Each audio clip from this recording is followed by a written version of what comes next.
Hi, I'm Chuck Colson with this week's 2-Minute Warning. Let me ask you a question, and I want you to ponder it a moment.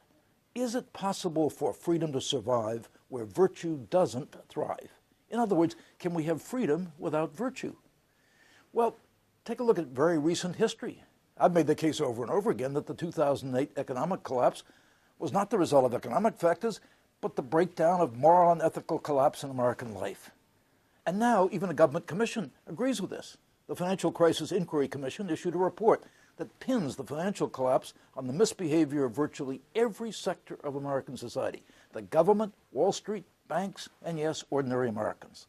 The Federal Reserve, for example, failed to set prudent mortgage lending standards, and Congress failed. Fannie Mae and Freddie Mac overborrowed $75 for every dollar they had in reserves.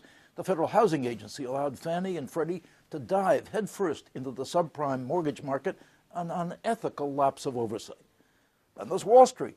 Goldman Sachs, for one, sold securities made up of risky loans, and it created financial products that allowed others to bet against the very securities that it was selling. A flat-out ethical failure.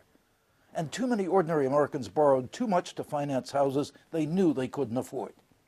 The great New York Times columnist, a liberal Jew and secular writer, Thomas Friedman, nailed it when he said, "We had a values breakdown, a national epidemic of get-rich-quickism and something-for-nothingism."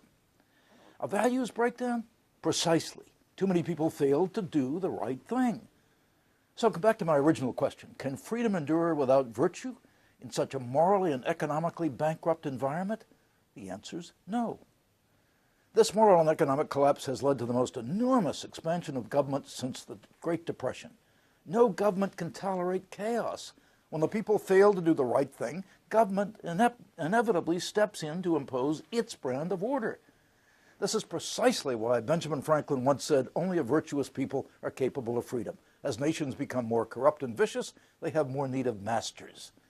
But this is where we are in America today, which is why for the past 2 years, along with Robbie George of Princeton, Britt Hume, and many others, we've been working on a blockbuster video series called Doing the Right Thing, which we filmed before a live studio audience at Princeton.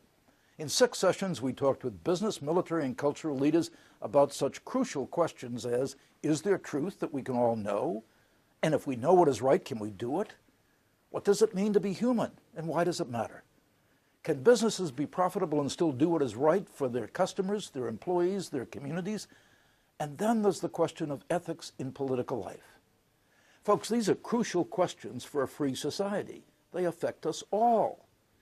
Doing the right thing is one of the most important projects I've ever worked on. In fact, recently I've been addressing conferences in California, Dallas, Denver, Minneapolis, telling people about our nation's ethical crisis and what we can do about it, and they get it. Now let me invite you to come to doingtherightthing.org today to get a copy of this DVD series for yourself, your family, your small group, your business, your adult Sunday school class, and yes, your kids in college. Americans have got to learn once again to do the right thing. And the church needs to lead the way. Who else is going to do it? Our moral and economic health is at stake. And so is our freedom. I'm Chuck Colson.